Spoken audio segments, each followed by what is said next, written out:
Good morning, Grandpa Ari. Hello. How are How you you, doing, Ben? my friend? Good. I How you will I doing, dude? will I will start looking for a nickname for you very soon. You will I would hear hope so, but the chat has to come up for my nickname. me. I'm up for Okay. yours for being old And and being a that's grandpa. that's a great way of starting a streaming. Like chat, let's find a nickname for Ben. How are you doing? Everything okay? Good, man. How are you doing? How's your day? You're ahead Doing of me. fine. My day's pretty early. It just started. I know you're way ahead of me. 2 p.m. So half a day gone through. So going fine. I mean, who doesn't love Mondays, right? I don't. But what's on the agenda today, man? What's going on? What do we got going today? So we have some amazing guests. Okay. Ronnie Cara from France and Yassine, uh, both having experience from a bunch of report writing, report working from the program side. I'm having a hard time finding my words. Sorry for that, but definitely a bunch of experience. We'll hear some amazing recommendations on writing reports and how to make those very clear for triage and the programs to work with those. So pretty exciting. Before we bring both of the guests on, do you have any announcements you would like to share? Anything exciting? Everything exciting. Yeah, I mean Ambassador World Cup. That's very exciting. We are having a worldwide competition with the Ambassador program. So we have clubs from you know every region in the world, and they are competing against each other in a World Cup similar to the football World Cup. And we Soccer have for some American amazing watchers. matches. Yeah, soccer for American watchers, and we have some amazing matches if you want. So there is a back bunny competition going extremely well. We have 8 teams right now competing against themselves, and we will be sharing later this week who moves to the next round. So stay tuned on Twitter. And what are they competing for? Besides the So glory of the being the best team. exactly right. The glory is one of the good things, Okay. getting your country to the top, but also of course they are participating for a bunch of exclusive swag, and the top 10 hackers from the whole competition will have a chance to join us on a live hacking event later this year, so that's pretty exciting as well. Dude, I miss live hacking events. Let me share my screen really quick so we can show people what we're talking about. This is, can you see my screen? We can see the There screen we and go. we All are right. seeing the awesome matches and the brackets right there. So this is the latest and the greatest that's happening right now. There are, let me do my math right, 8 teams. Definitely not a fan of football, right? Like definitely Definitely eight not good teams. with numbers It's and called counting. Elite Eight in English. So yeah, those are 8 teams, and the matches are pretty exciting. Barcelona versus Santiago de Chile, Bordeaux. Sorry, French folks. Bordeaux, but I got you. Bordeaux. Yeah, okay. Bordeaux. Bordeaux versus I got you. Peshawar, and Tel Aviv versus USA, and Gujarat versus Haryana, both India clubs. So pretty exciting. We'll see who moves to the next round in a couple of days on Wednesday night or Thursday, and yeah, there's some questions in the chat asking if the live hacking events are live or virtual. Basically, will be uh, any of those. If COVID allows us, we'll definitely go back to real in-person live hacking events, and that will be very exciting. So there is a chance of even traveling somewhere and meeting more hackers and meeting the hackathon staff in person. So that's amazing.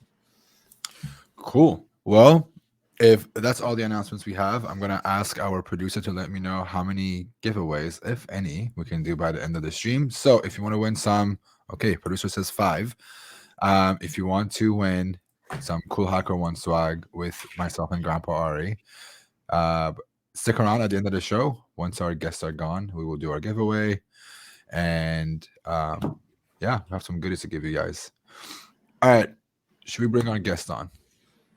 Yes, we should. All right, let's welcome them to the stream. Good morning. Well, Hi. good evening for you guys. Hey. How you guys doing? Good. What about you guys?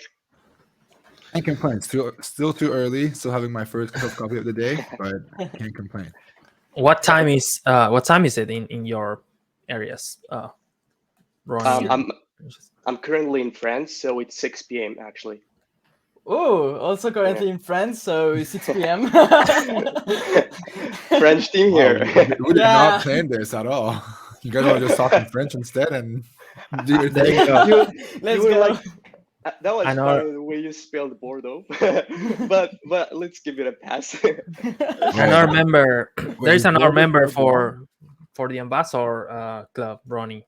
There you go. A great member for Yeah, you know, I'm actually hacking next wearing time. the t-shirt, you know. So I was like, yeah, I'm gonna just wear that t-shirt, you know, flex some swag. and yeah, by the way, a part of the announcement, something we didn't mention is like Ronnie is the ambassador of Bordeaux, and you are free to kill me because of my pronunciation, but Come on, It's Ari, fine. get it together. It's all right. Get it. Say it.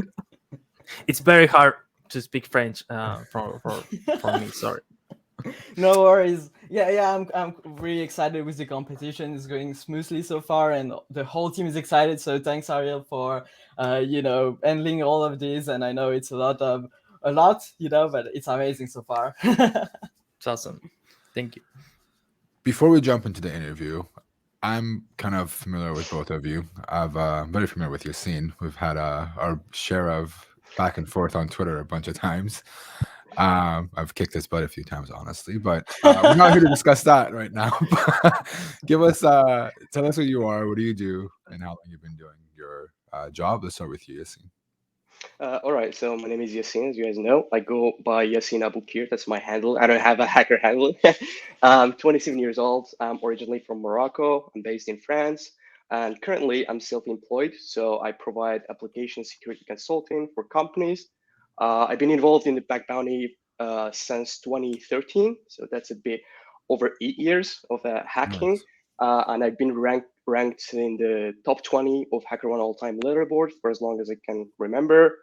And also, I worked for HackerOne as a security analyst. I did triage for managed programs and also during live hacking events. So I learned a lot being on the other side, working with both hackers and program owners. So I think I've been on both sides, and I hope that my advice today will be a bit relevant and will stem from personal experience. What about you, Ronnie? Well, my name is Ronnie. I also goes by Lupin on Twitter. That's like my hacker handle, right? And I'm a senior security engineer at Mano Mano, which is a marketplace where we sell DIY gardening, housing stuff online, and we are the European leaders so far. And I'm working at the security team, basically doing the exact same things as bug bounty hunting, right? So I'm trying to hunt for the company, find weaknesses, and then prevent malicious actors to try to exploit us.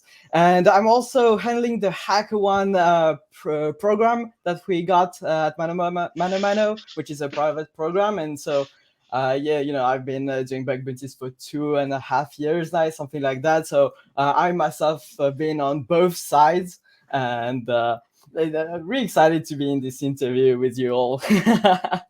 That's awesome. Ronnie, I love the name, by the way. I've watched a lot of the Arsene Lupin. When I saw your name a while ago, I got very excited. Awesome. I'm watching the TV show. I haven't read the books. Sorry about that. But Very, very good show. Pretty cool show. Yeah, and I love and it. the chat is asking how old are you, Ronnie? Do you mind sharing that? if you don't care sharing that. No, I don't care. I'm 19 years old. Wow, good for you. That's awesome. Pretty awesome. Yeah, so you're doing a bunch of things at the age of 19. I was probably playing Nintendo 64 all day long. So I feel kind of old. Again, Grandpa Harry makes I didn't want to say anything, but all right. That's just making me feel Back in older my and day. older. Sorry, what's a Nintendo 64? I don't know. Exactly. What's a Game Boy? Exactly. Yeah, the screen didn't have colors. That's how old I am. So sorry. Well, but actually, let's go through what actually matters in this interview, and let's start talking about hacking and important stuff. So we are here to talk about reports and good writing and reporting cool stuff. And one of the main questions we will ask you is why it's important to write a good report. We hear so many times that people sometimes report something and they get marked as need more info or informative, and it's hard to explain the bugs you find. So why do you think it's important to write a report to change that? I can Let's go start first. with Yassine, and I'm terrible with that. I will get used to eventually, but yeah, let's start with Yassine. Okay, so I think one of the reasons why like it's nice to actually learn how to write good reports is that you want good and fast or efficient triage. Because like I think most of the unpleasant or frustrating experiences in the bug bounty actually originates from like long triage times. So because like triage team actually have hard time understanding your report probably, so it just gets stuck in the queue and. Uh, so also, this is one of the reasons, like if you want to speed up triage, you might want to learn how to write good reports. And there is another reason is that you want to optimize or maximize the bounty. Some teams, they actually appreciate when you send a good report because like it saves them from wasting a lot of time like reading the reports, just like trying to identify the bug. So when you send in a good report, it just like saves them a lot of time, which is a limited resource for most companies, and they want to optimize the time. So yeah. How about you, Ronnie? Yeah, I 100% agree with the triage thing. Like, the clearer you are, the more chances you got to get triage really fast, and you will not get frustrated, right? Because you'll not get informative or need more information. But also another point is like on the program side, it's way more easier to understand the report and to then communicate it to the internal teams, right? Because when we receive a report, what we are going to do is, read it, qualify the vulnerability, and then try to check the scope of the report, and then contact the teams and say, hey, we got like a vulnerability, a weakness here. How you can help us fix it, right? And so the clearer you are, the easier is our job to identify the right teams, to communicate with them, and to be clear with them ourselves. So I will just add it as a good thing to do. I think it comes just back to like communication, right? Communication is important no matter what you do in life, and when it comes down to talking to another security team, it's important to be able to talk to them in their language. Now, by language, I don't mean like English, Spanish, French. I mean like the way they communicate, the way they receive information, understand it. Yeah, there's also another reason. Like when you write a good report, you can always like publicly disclose it, and when you like disclose it, you can always use it as a reference, probably in your resume, Yeah. and that like you can show off your skills, like your communication skills, that you're not only like good at finding bugs, but you can also explain to the developers that you can explain to the developers like what is the issue and how to easily identify it. So you can always like use these reports as a reference on your resume as well, I think. And I think it's a good thing actually. It's gonna help you in your career. Yeah. Speaking of writing good reports, the first thing is usually the report title. How do you guys? Let's start with you, Ronnie. How do you come up with the title for your reports when you submit them to a bug bounty program? Well, the first thing I do is like to write the scope, right? Because sometimes some scopes are more important than another, and so I want like the security team, or I want the trader to identify quickly the scope and just say, okay, this report needs to be prioritized. If it's like the main application, the main dashboard, or something like that, you want that report to be prioritized. And then some advice I can give is to not just simply fill the next part of the title with the vulnerability, right? If you say cross-site security team, that doesn't mean anything. You need like to actually say the impact. And so because cross-site security team could be just an alert box, which is like a low, medium vulnerability, and it could be also a full account takeover, right? And so I would just say the scope and then full account takeover, something like that, or vulnerability leading to something. I'm always trying to show the impact directly in the report. What about you, Yassine? I agree with him because like I think the title is the first thing that the security team actually reads. So it is important. So like when you're writing a title, you want to avoid like generic titles, like just typing across site scripting, like he mentioned. And also I think a good title would actually be like a combination of you like use the vulnerability type, and then you specify the endpoint where you found it, and or the endpoint, then probably the parameter that is vulnerable, and you can also add an impact, but just make sure that it's very brief, like in one sentence. I could give you an example. Like let's imagine that you find a cross-site scripting. The title would probably be cross-site scripting in, let's say you found it in a login page in example.com/login via username parameter. So that you have like the vulnerability type, you have the endpoint, and you have the vulnerable parameter. Yeah, I like what Justice Be Served put in the chat. I highlighted on the screen. You can see it. The exploit type is, saying what is it, XSS, reflect XSS, and what domain, if they have multiple domains or apps, and then giving the endpoint. And then I would like to add what you guys say could, the impact of it. XSS could lead to account takeover, or SSRF in XYZ leads to AWS credentials, whatever it is. I feel like what you guys both said, you want to be able to.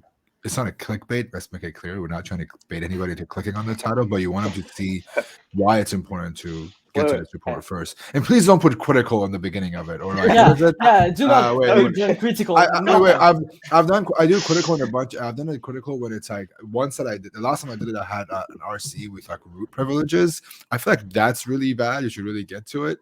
But yeah, don't put like, just put critical vuln XSS and then. Yeah, that's a clear clickbait. Do you think actually triagers fall for that? It's critical, I need to go and check it first. I don't think so, right? Not all the time. Yeah, this bug is amazing. Here's why. The best bug ever. Cross-site scripting. Maybe pay me $10,000 in bounty with this one small trick. This is how I earned 10K in a something like that. Well, okay. Just stop messing around. But my YouTube channel feels attacked right now, but go on.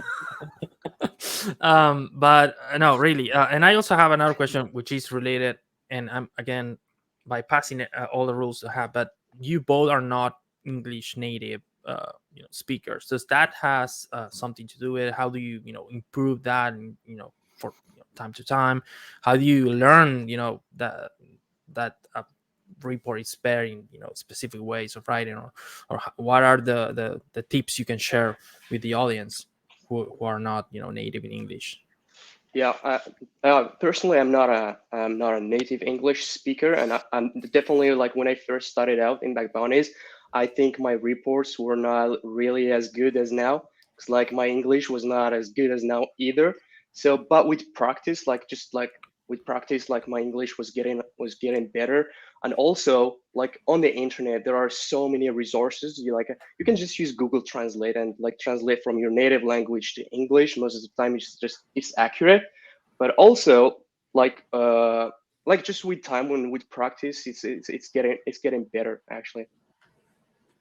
Before we jump into Ronnie, I want to kind of talk about the early bug bounty reports. I think I'm not natively an English speaker, but I've spoken English for a very long time. My report still sucked. I think it's something that comes with practice. You get, exactly. as you submit more reports, whether you're an English speaker or not, you practice them. You learn, like, when they ask you a question, hey, I don't understand this step. You take that back and you go, okay, how do I write this better next time? How do I keep better? How do I write better reports? And I think it comes with practice. You can't just say, your first report is going to be your best one. If it is, good for you. Some people could do that if you have really good communication skills. But I want to just highlight and say, like, don't be afraid of like submitting reports, even if it doesn't look the best. But try your best to communicate with with that company. And you can also get inspired from disclosed reports, because like most of the time it's just the same template. You just modify like the vulnerable parameters, and that's it. So it's not really that hard. What about you, Ronnie? Anything you want to add? Yeah, I agree, and I think like some really like takeaways that I can give is like, if you are really a beginner at writing in English or speaking in English, you are not a native, just take some paragraph and just put in a spell checker. That's what I was doing at the very beginning, and just to see if the whole sentence structure was all right, and then, as you said, it comes with practice, but sometimes it's always good to get some kind of peer review. So what I was doing, I had a close friend who was English, and I was like redacting the whole report and sending it to him, and I was like, can you just verify if I didn't do anything wrong with that? And because actually I was watching your streams then at the very beginning, and you said something like you need to write great reports and stuff like that, and I was like, I'm still a maniac about that, right? So you made me a maniac about my reports, and so I'm always like triple checking what I'm writing. Can I add one more thing? This Sure. is not a promotion, but I do use an extension called Grammarly. It's very useful. Like even like it detects a lot of mistakes and grammar errors, so it's been very helpful for me. You can use it as well. Grammarly is a good place to get the basics done. Absolutely. Like it's a very good place to, especially if you're a non-native English speaker, it really helps. I still use them for some of my emails time to time. Yeah. And it tells you like punctuation. It helps you with, Exactly. the wording, the dictation, whatever you want to call it. What about writing? What do you guys cover in your reports? Do you have different sections? How do you break them apart? So I'll give you an example. Mine starts with summary. Then I put the steps to reproduce, POC, impact. I think it's very normal. It's kind of common, but I want to also hear, is there anything you guys do that's different? Do you even section them off? Do you write them all at one? Let's start with you, Ronnie. Well, I'm always keeping in mind when I'm writing a report that I'm targeting two different audiences at once. So there is the triager and there is the security team, right?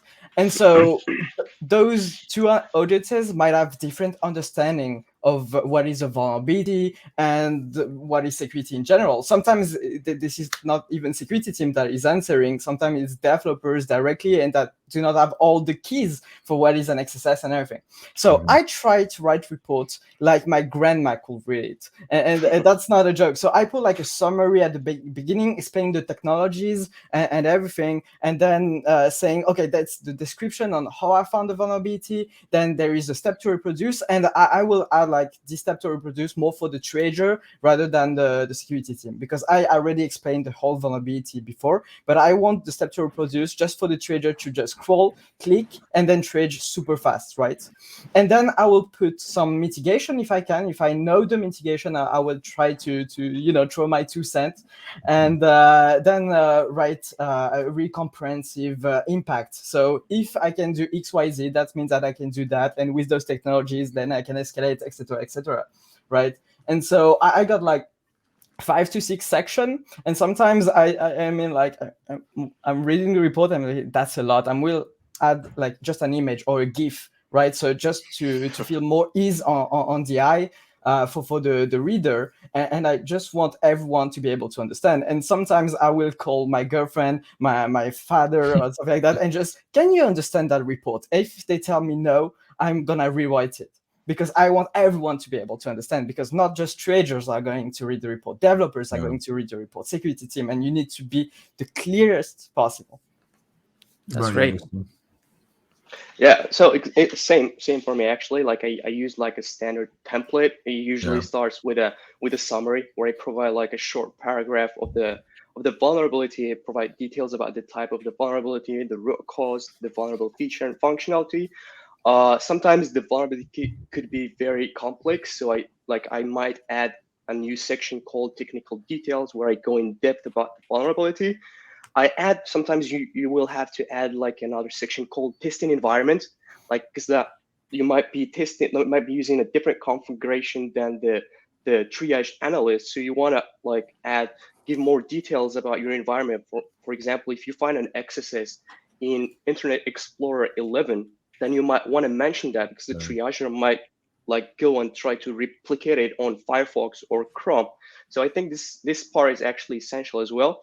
And then there are the reproduction steps where you give like, just as Ronnie mentioned, like clear steps to actually replicate the issue. And you want to be, like you want to provide more details. Like the more details, the better, because like, the triager switches context, like they triage for mini programs. If you like, we're talking about HackerOne. So they're switching context still. So you want to like give them clear steps to follow in order to replicate the issue. You might want to like add screenshots. You might want to add HTTP requests, anything that will like help like make your point. So I have reproduction steps. I also add the security impact. This is a very important part. This is where you actually like iterate what is the impact of the vulnerability that you're submitting. So you want to like, this is very important because like it's going to assist the triage team to actually prioritize the mitigation or the response. So you want to be as clear as possible, and you want to aim for the impact, just not be like, just not copy paste theoretical stuff. You want to really show the real, like a real life impact. And I might also add another part like supporting materials where I add logs or pictures or videos that would actually show or prove the vulnerability. Or at the end, I might as well add like some references where I put some links that to read more about the attack or the vulnerability. I think what Ronnie said was really, really good to just highlight really quick. Assuming that this is something that I do personally, is I don't care if it's a managed program or unmanaged. I assume the other person knows nothing about the vulnerability or the application. Sometimes the security engineers don't know their own application. They're brand new to the company, right? And I love that the hackers go, "How do you not know your own product, dude? This person just started like a week ago. A day ago, maybe 3 days ago." And then not assuming that they know every bit of, like, just because they're a security engineer doesn't mean they are very familiar with XSS. They may not, I think most people are familiar with XSS, but just not assuming it helps, do better. So I try to just assume, like you guys were both saying, the clear communication that I don't know who my audience is, so I'm going to write this as anybody could understand it, or I could link them to stuff that they could understand it better if I can't explain it myself. And also, I would like to complete something that Yassine said about the testing environment. If sometimes on a website you got like a premium account or something, sometimes for the triager it's super great if you can just give them your testing account. If you do not have any personal information, if it's just a testing account for HackerOne, it will be awesome to just like give them the email and password that you are using, because they do not have to reset up everything. They do not have to like ask the program to give them something. Like they just copy paste, they are login, your account is fully configured, they do not have to pay a plan or something, and then they can just focus on testing your vulnerability. And sometimes it's really important to do that. You're going to save them a lot of time. Yeah, I agree. Also, I want to add that there is another optional part, remediation. You might want to like give some suggestions or some like suggested solutions for the team in order to fix the vulnerability. You might actually get a bonus like on top of the bounty if you like give real practical remediation plan. Like there are some open source programs where you have access to code. So if you can actually figure out how to fix the vulnerability and just like give them a PR, that would actually be very helpful, and you might get a bonus on top of your of the bounty amount. Very smart. That's great. That's cool. And I have a follow-up question for you folks. You're both seeing reports from the other side, right? Not only the hacker side, or at least you saw that in the past, Yassine. What's your take on those small reports that a lot of times seems to be obvious? Like I will give you an example: cross-site scripting. Mm-hmm. I have seen many reports that are pretty much a one-liner. It's like cross-site scripting under here and impact cross-site scripting. It's like, I personally don't like those reports because I understand like people are not even investing the minimum amount of time. They are not putting any real impact. But what's your take on the program side? You already know what cross-site scripting is, or on the triage side, you already know what a cross-site scripting is. Are those more helpful for you, or you still want more of the longer reports, more detailed reports? What about you, Yassine, right. if you want to start? Yeah, indeed, I've in the past when I was triaging, I've received like reports only one line. It had like the link, the exploit to the XSS, and personally, I don't really like that either because I think it's annoying and it's very boring. But like, it's also limiting for the hacker because they could have like putting some more like extra time to actually demonstrate the real impact of the XSS, and then you would probably get more bounty. Because like, I know that with the XSS what you can do with it, but like every application is different. like in this application might be able to take over the user account in another application, and XSS might just be used to execute a CSRF or something very low. So I think it's very helpful when you actually provide as much detail as possible, and you always aim for the impact. The impact is very important. In the bug bounty, you have to aim for the impact. You have to show the team that what a vulnerability can do. We all know XSS what can do, but like every application is different from the other, so you'll have to show that in your report. That's great. What about you, Ronnie? Well, since we are running a program at Mano Mano, we are like telling in the policy, if you are writing a great report, you might be eligible for a bonus, right? Because we are not just interested in the vulnerability, but also in the bond we are creating between the ethical hacker and the security team. We want to work with you guys, and so by the end of the day, if you add like a great report, we are going to valorize those things. And even in the template, we asked our ethical hackers to add a meme. Right, we want like at the end of the report, I want to meme when you send something, because by the end of the day, we are all human, right? Like security, at the very beginning, I was like really shy to talk to security teams. I was like, they know way better than me and everything. They are more than human and everything. No, we are all human, and we all like to, laugh sometimes. We all like a great piece of read. And so even though if the trader might overlook that, the security team might appreciate that you are trying, right? And so that's what I'm trying to valorize with the community that we are building for our program. That's I want to kind of add something to the one-liners. So I'm actually one of the people that does the one-liner report sometimes, and there's a reason why. There's going to be a time where you submit an XSS to a company, great report, they see it as a reflected XSS. I'm not going to rewrite that a million times over and over and over and over again at this point. If I have 8 reflected XSS, the first one I'm going to write is going to be the one that has the details of like what it could do, what's the impact. Either I copy paste that template, or I just put a line at the bottom that says, for more details on this vulnerability, please review my previous one. At some point, I don't like using templates. I like to dedicate the time to write stuff back and forth for it. But there's going to be a time where it depends on the program. When you have that relationship, if, for example, Google, do you have to explain to Google security team reflected XSS? Probably not. You can just drop the link in there and they'll figure it out. But I do agree that you should spend some time to explain what the vulnerability is, show them the impact, especially if you want to get a bounty. Go beyond alert 1 with XSS, for example, and show some sort of a trigger of trigger CSRF like Yassine was saying, or trigger some sort of a change in account takeover so you can get a bigger bounty.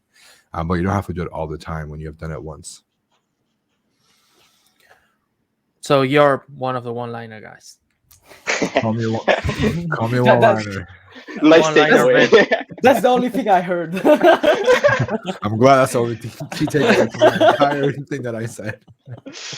So for Ronnie, those folks who are not like Ben and actually are not writing one-liner reports, how important do you think is a very detailed step-by-step in your reports? I know you were just talking about demonstrating impact and going the extra mile, not using alert 1.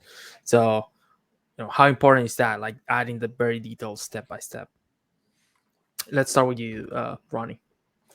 Well, I really love to, as I said, to break down the vulnerability. For instance, let's talk about cross-site scripting.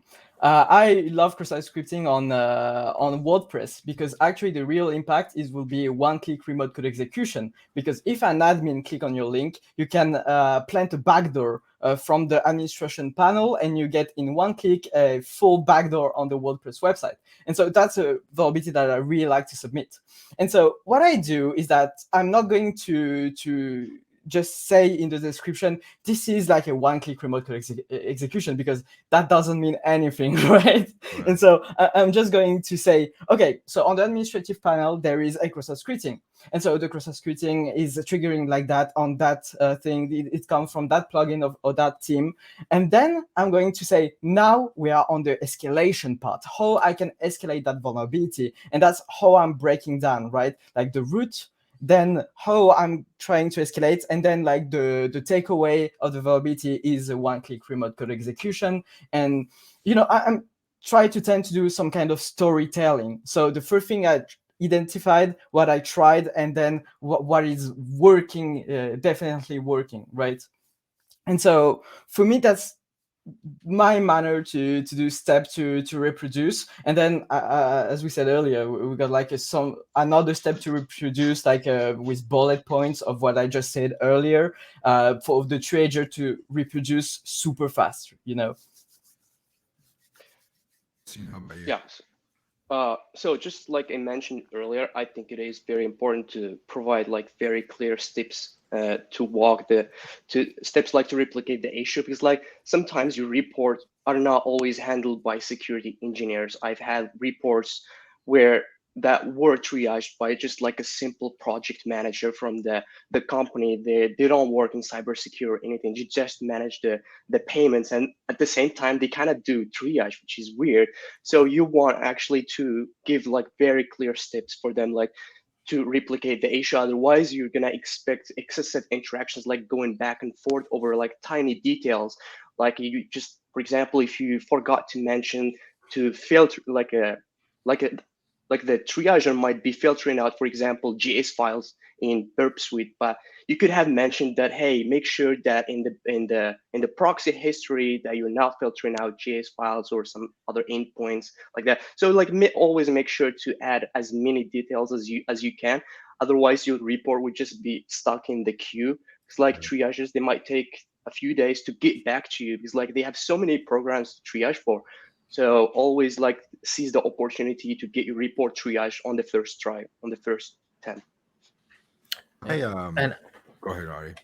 yeah, and I just wanted to say that, you know, in my case, I try to do it dummy proof. I call it like that. You know, like I will write something that everyone can try to replicate, even if I go maybe sometimes too far and I say like open a browser window and then copy and paste this, you know, like that kind of thing. Exactly. It sounds dumb sometimes, but again, yeah, people that are not experts, you know, might be reading that. So as careful you write that, it will be easier. And also, I wanted to add that sometimes it sounds so obvious because you are doing it. You know, you're hacking, you're finding the bug, so obvious for you because you have seen that, but it's not obvious for everyone, especially if you are reviewing hundreds of report, you know, a day. So definitely, you know, take some time to put in the POCs. Yeah, I was going to mention something similar. I have a notepad or whatever I'm note-taking app that I write my reports in. I have it open on the side, and I go as far as like logging out of my account and saying, log into your account. Go on the top left corner and click on X, and I put the link in the parentheses for it so they can know how to access that link also, just in case. And I usually try to if I can't, I try to tell myself, I don't know anything about this app. Can I reproduce this bug by just rereading my report, just following every single step of that report and see if I can get there on my own without, you know, it's kind of hard to like forget not knowing your own bug or whatever, but just purely saying, hey, this is not mine. I'm just going to follow every step on this report that I wrote. Is it going to work and get me to where I want? And I think the more and more you practice that, the better you become to just naturally write better reports. It took me a couple of months to get used to doing that, and then eventually now it became easier to write reports that are very, very detailed. All right, let's see where we are. Let's talk about how do you mark your reports? Like, how do you assess the criticality of your reports? Do you like using CVSS or what is it called, VRT, with the one that Buckcrowd uses? They have VRT, we have CVSS. You guys have a preference on which one to use? How did you learn how to use CVSS? Let's start with you, Yassine. Yeah, personally, I try to like use CVSS every time I file a report. I never actually use the VRT one. It's Buckcrowd's, I guess. So I use CVSS. I think it's very useful metric. It actually helps you like assess and dissect the security impact of the vulnerability. And it also, like, the score is usually used by companies to prioritize your reports. So I think it is very important, but I like it. It's not really, sometimes it's not easy to set the CVSS, and you, like, some hackers, they tend to inflate the CVSS score. Most of them, they do it on purpose, but others, they don't do it on purpose. It's just that they don't understand the CVSS components. Like they're not very good at it. So it can be confusing and overwhelming as well. So, but like every time, if I can, I usually use CVSS. If I don't know, like if I don't know the full impact, I just leave. I send the report without the CVSS because I know the analyst will do the proper assessments. So yeah, I do think CVSS is very important actually. How about you, Ronnie?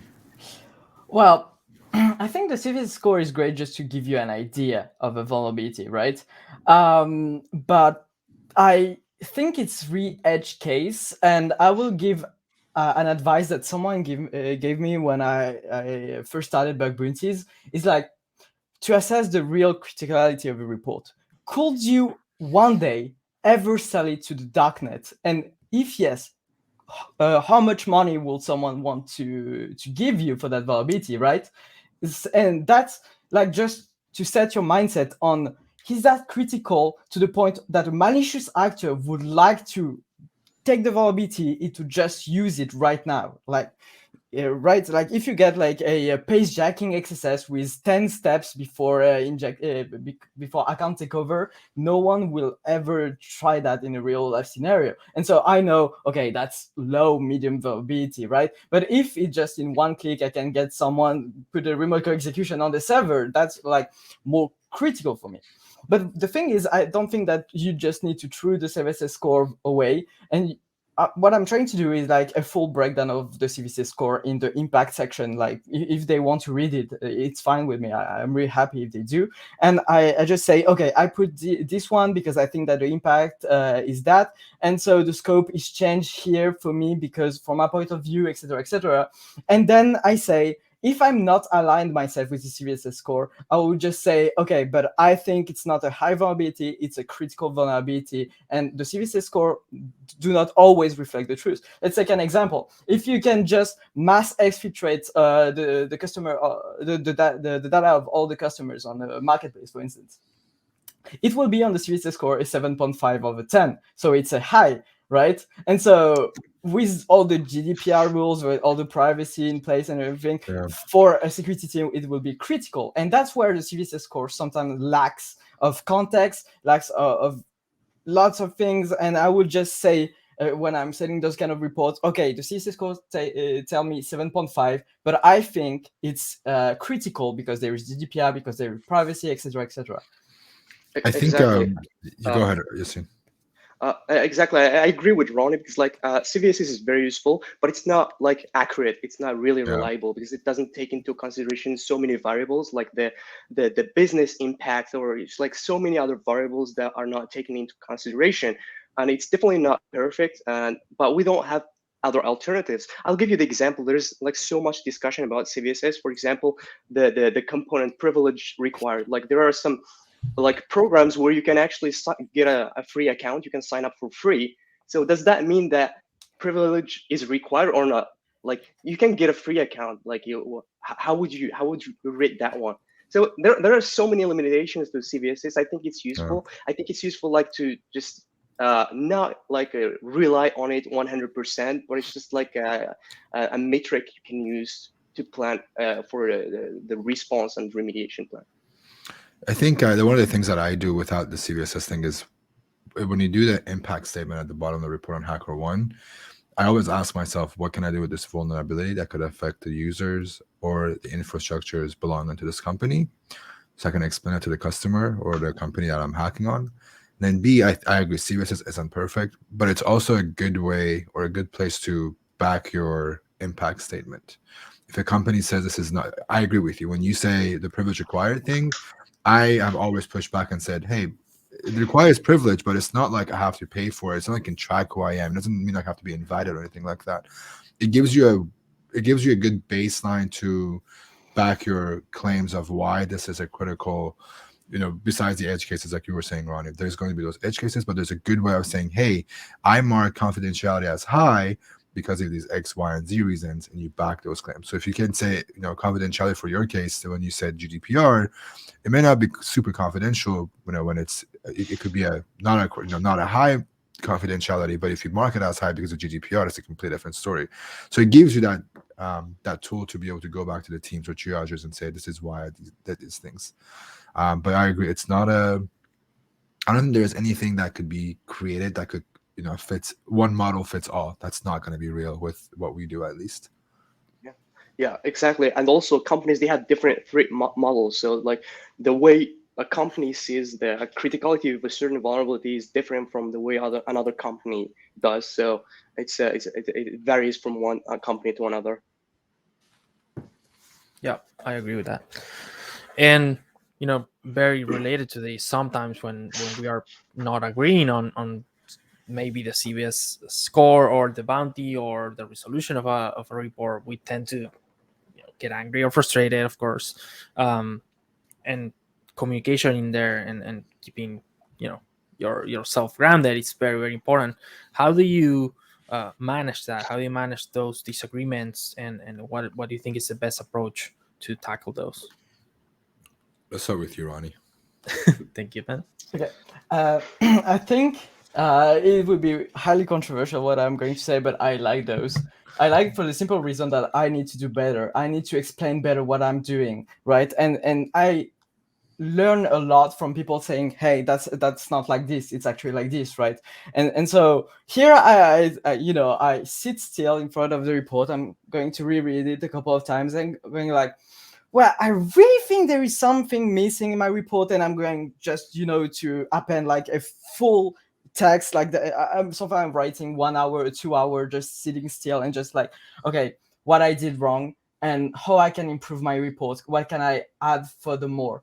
And sometimes there is programs that are highly responsive when you comment a long explanation of why you think this is a vulnerability or not. Sometimes program will not understand the vulnerability. Sometimes they lack of threat models, as Yassine said, and that's where I will say, with all my respect, I kindly disagree with your assessment. And here is my assessment. Here is all the things that is backing down and everything. And like recently for World Cup, I was on the edge case where I was exploiting dependency confusion, and I was able to find a dependency that was vulnerable, right? But there is now the repositories that ask any ethical hackers to stop testing for this vulnerability because it can break so much stuff. It can break other customers, and it's so hard to clean. And so I said in my report, sorry, I cannot show you the full exploitation of the vulnerability because it will be against any responsible disclosure and ethical hacking behavior, right? So now this is my full assessment. You do whatever you want with that, but I want you to understand that I cannot push that furthermore, even though you're asking me to. And so just adding more context will really help the traders and the security team to understand furthermore what you are going to and why you're doing this. Yeah. I think, yeah, disagreement, like, I think it's a very common thing in bug bounty. It's very frustrating. I've been there so many times. Like personally, I try to keep an open mind. First of all, try to be polite and professional when you're interacting with the team. Because like, as I mentioned earlier, like every company has different threat models. So you never know, like a vulnerability, you might think it's critical, but for the company, it's not critical. So you have to know that. Also, I try to provide as much information as I can to actually justify my assessment or reasoning behind the score or the bounty that I'm aspiring to get. So always provide as much as information as you can. But there are some times where you might actually hit a wall, like the team is it's just stubborn. And in that case, like the worst case scenario, I would just like request mediation or reach out to HackerOne to get involved. And I think that's the best approach to actually go about it. Also, I will add, do not get really excited about your vulnerability. Do not think about it a lot. Sometimes you just need to give it away. if it doesn't work with a program, just move on, go to another program, and just find your people, find a bond with another program with great technologies, with stuff you actually like to hunt, and with a great security team. Because sometimes they will just say, we do not want that vulnerability, and because some programs are just here to say we are doing bug bounties, right? But they are not really doing bug bounties like it should be done. And so just move on, and you will find better vulnerabilities in other programs. Yeah, I think when it agree. comes down to the, go ahead, Yassine. Sorry. I agree with him. Like, if you don't want to be disappointed, always lower your expectations when you submit a report. If you think that's a critical that's a critical bug, go with this assumption that it's gonna get paid as a medium. Just like lower your expectations, Yeah. otherwise you're gonna be disappointed and frustrated at the end. What I was gonna say is, so there's nothing wrong with questioning the other person's decision. Like, don't feel shy to challenge the decision if you think it should be worth more, but make sure you have a reason why you're asking. So a lot of ways when I ask is, one of the things I ask is like, hey, I would like to hear your thought process on how you scored this vulnerability, the way you did with the bounty. You know, if you've seen similar cases that they've paid the same amount for this vulnerability, you know, how is it different? And I also usually ask, like, what could I have done as a hacker to make this be more critical without pushing those boundaries? And you can also list of, you know, what I try to do is just what you were saying, Ronnie, is when you can't really push for the impact, I always tell them, like, these are the things I could do, but whether you let me do that and I can show it to you, or you can investigate it on your own, or see if they're doable. But going back to the bounty decision, it's always a very good, polite way to say, hey, just, you know, thank you for the bounty. I'm very curious to know how you came up with this decision. You know, based on X, Y, and Z, I thought you were taking this critical. For example, because I had access to customer data through this vulnerability, I thought since it's a critical, it would be paid in this amount, and telling them what you were expecting so they can either tell you why they didn't pay you that much, or when they realize, oh, we did make a mistake, they have an idea of what to go to and what the expectations were. Not that they will meet you at your expectations, but explaining why and what you were expecting helps them kind of, you know, go back to their teams, reinvestigate, and talk in terms to figure out if that's worth it to get bumped in the bounty or criticality as well. Yeah, and I will add to that mediation is there to be used. You know, I heard a bunch of times that hackers will feel like, you know, shy to create a mediation, or they wanted to offend the program or the triage. And as long as you are respectful, everything is okay. You know, it's perfectly fine to not agree with a resolution or a bounty or a, you know, criticality. So as long as you are, you know, responsible and you're respectful when creating those mediations, because, you know, people will read that, you should be fine. So don't worry about that. Speaking of write-ups, I've seen both of you guys have amazing blog posts.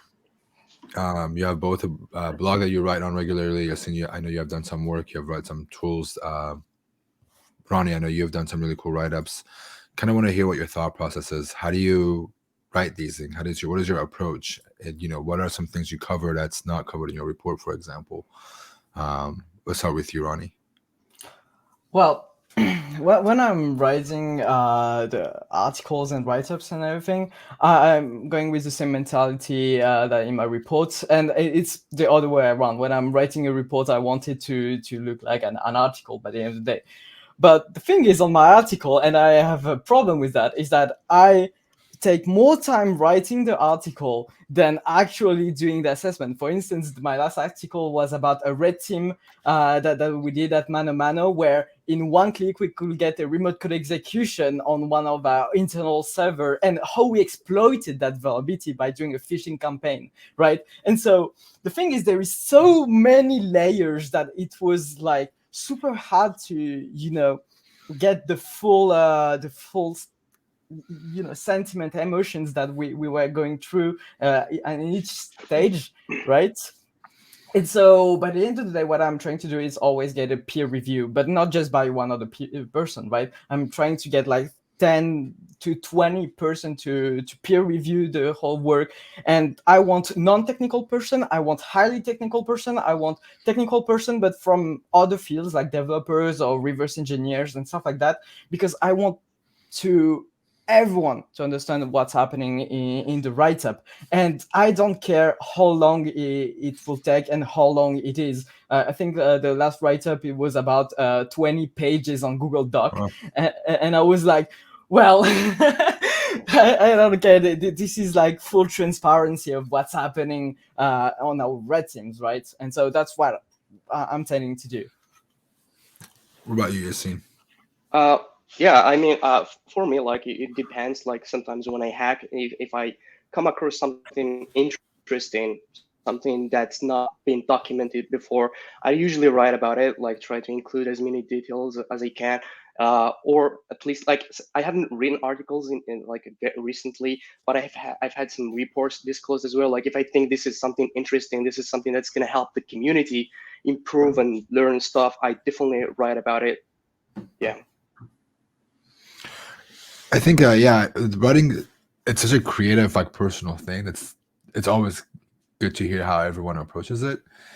What about when you guys write up anything that's you found a clever bug that it was a private program and redacted it? Did you have an approach with writing those? Have you ever done something like that? Starting with you, Yassine. Yeah, I did. I've done that in the past. Like I found a bug in a private program. You cannot disclose anything that would actually identify the program. So I try to redact as much as I can. I use like generic words. For example, instead of using the company's link, I use like example.com as a URL. Also redact all the screenshots, anything that could actually identify the program. Yeah, I think like redacting is a great way. Like you don't want it to identify.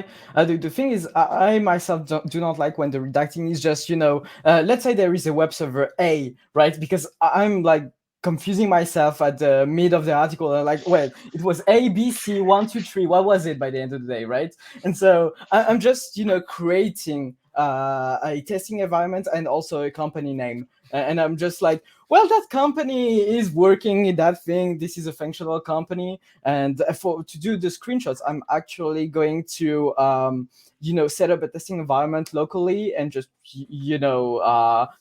pull up screenshots from my environment, because I like to do this kind of thing. And I want to be as much transparent as possible. I do not like redacting stuff. So I'm just going to create a whole new scenario talking about the vulnerability, because by the end of the day, you want to share your experiment with the vulnerability, your thought and your emotions. And the company doesn't really matter except for, fame or stuff like that. But, Yeah, exactly. It's not important to know the company. The thing is that the important part is that convey the message. Is like they explain the vulnerability that you found. They explain the technique, the methodology that you followed to find that bug. The company, it's just not important to know about it. So it doesn't matter, actually.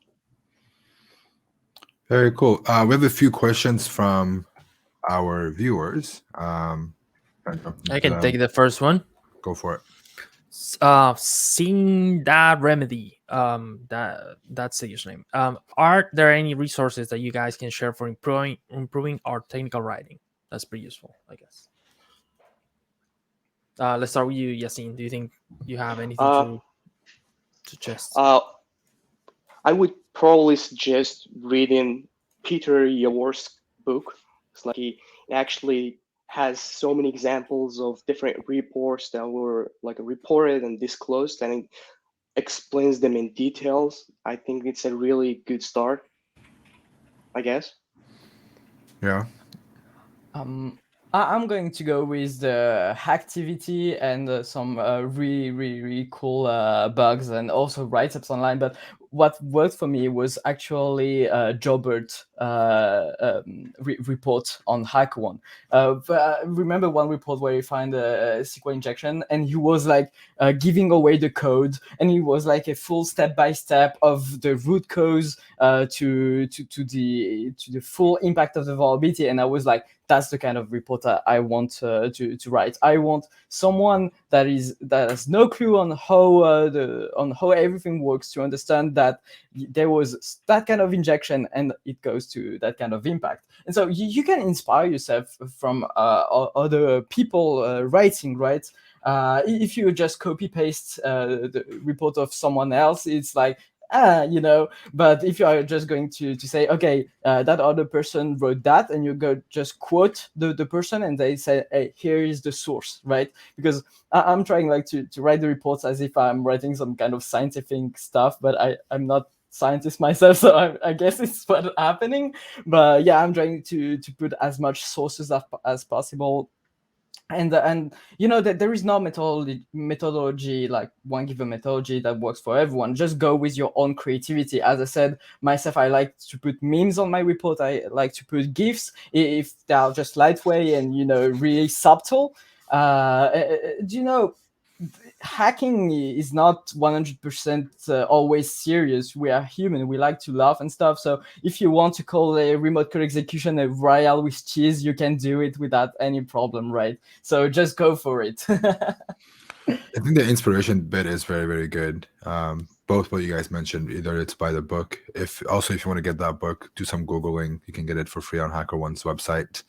You just got to figure out how to do it. And then also like Activity as a whole is a great place to start.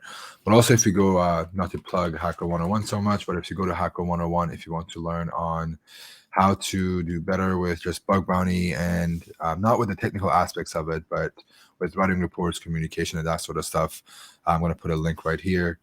Go check it out. It's called Start Here. It talks about how to communicate with teams, how to write a good report. We cover CVSS and all that good stuff as well.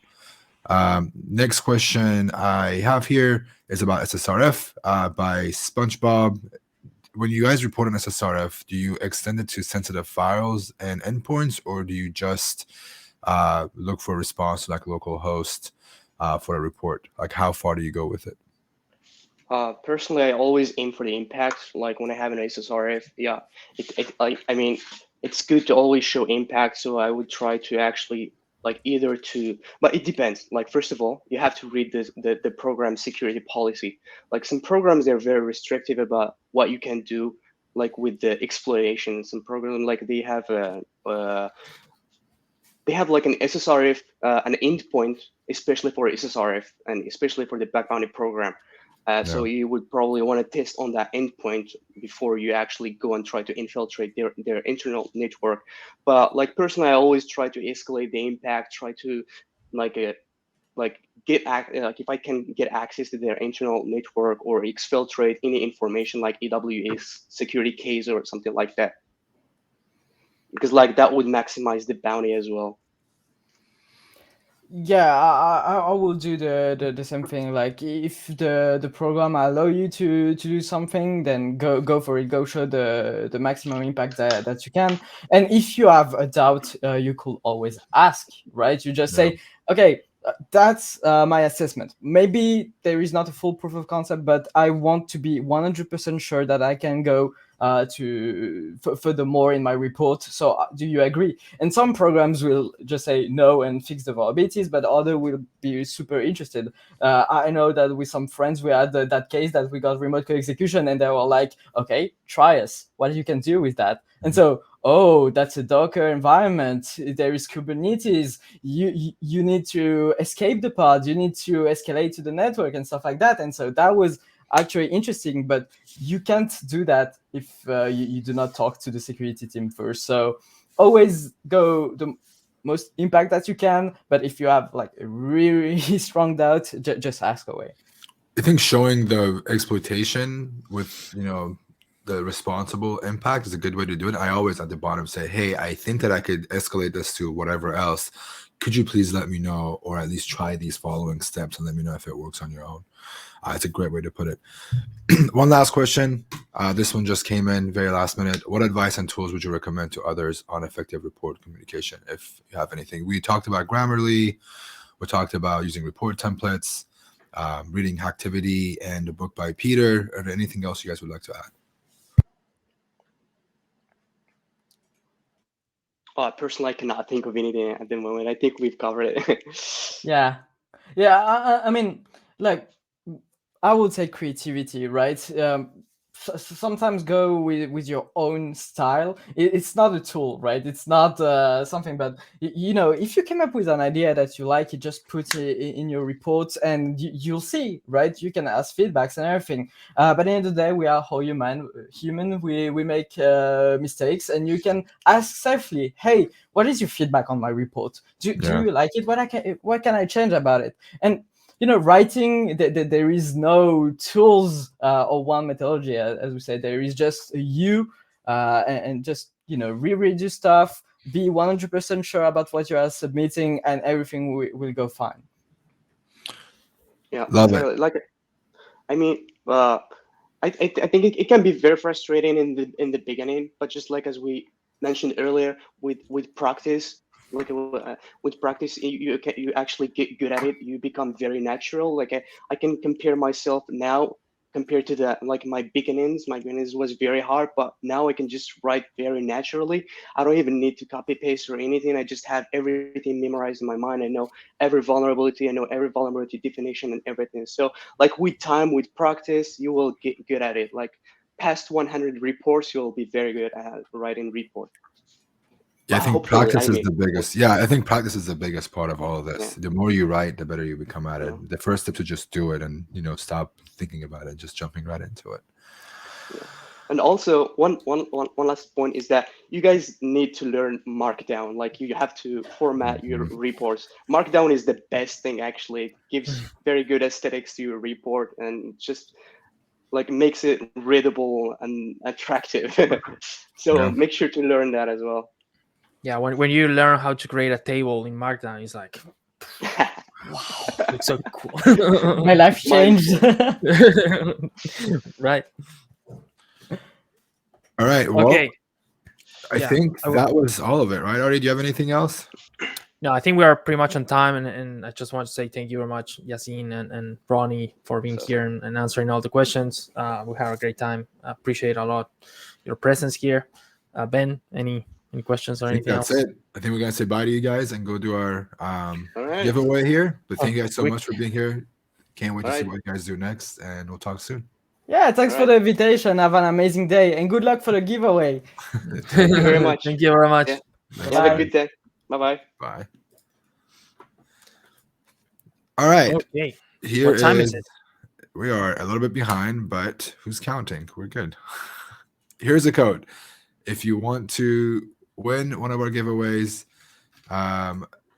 use that code or use that command, and we're going to pick some winners. About 5 winners we can pick. So if you want to participate, go for it. And I'm going to eventually close it out. Ari, can we share what we're doing next week? Our producer, can we share next week's news? I will just warn some folks are copy pasting and missing the last letter or pasting multiple times or something. So make sure you copy and paste that properly. Otherwise, you might not be counted for the giveaway. Next week, what are we doing next week? Next week, we're doing something about career building and how to build your InfoSec career. The guests are not going to be announced. It's a surprise. It will be out But soon. we have some amazing guests. Have some amazing guests that you may already know who they are. And we're going to talk about how to break into InfoSec. It's mostly around your resume. So if you don't know how to, you want to get into InfoSec, you want to apply for your first job in InfoSec, that is your chance. So a lot of people participating. Very cool. Lots of first-time chatters. Hello, hello. All right, I am going to put us in emotes only really quickly in a few secs. So if you want to jump in, do it now. I'm going to turn this off in a few seconds and start announcing our winners. All right, I'm going to count to 5, and then I'm going to turn it off in 5 seconds, all right? So get those last-minute giveaways in. It looks like we have our first winner already. Nightbot is ahead of us. That's okay. That was fast. That was very fast. Wait. This is Donkey Kong again. I think this person won the other day. I think they have won one already, but that's okay. DK951, you were our first winner. Our next winner is going to be in 5 more seconds. 1, 2, 3, 4, and who's our winner? Newbie Hunter 12. Very cool. We have 3 more. Let's get the next winner. 1, 2, 3, 4, and our winner is. Come on, Nightbot. I can't say that. Can you say that? Shalito. Shalito. Yeah, maybe Shalito. Maybe. All right. Let's see. And then the last one. That's the last one, right? No, we have two more. That's a lot. We have OX SpongeBob. There's just one. So we have one more. And the last winner is 1, 2, 3. Just New 32. And that's it. Those are our 5 winners from our giveaway. If you are the winner for this episode, do me a favor. Make sure you are looking at your whispers. I'm going to whisper, and I'm going to send you a message on here that tells you what to do. And just do that, and we will reply and give you your gift. And it's a surprise gift. So if you're one of the winners, check your whispers. Otherwise, I think that's it. Ari, do you have anything else you want to add? I think we're good. Just congratulations to all the winners. Thank you, Ben, for hosting one more time. Of course. Thanks for having me, my friend. We'll be back again next week with me, and Ari won't be here next week. Jessica, who is on our team, director of community at HackerOne, she will be the person hosting with me. So come by, ask us all your questions about building your career, and we'll talk to you all next week. Awesome. So I will see you in the chat then. Thank you very much, everyone, for joining. Remember to click the follow button on Twitch so you get notifications for the next one. Thank you very much. Thanks, everyone. See you all next week.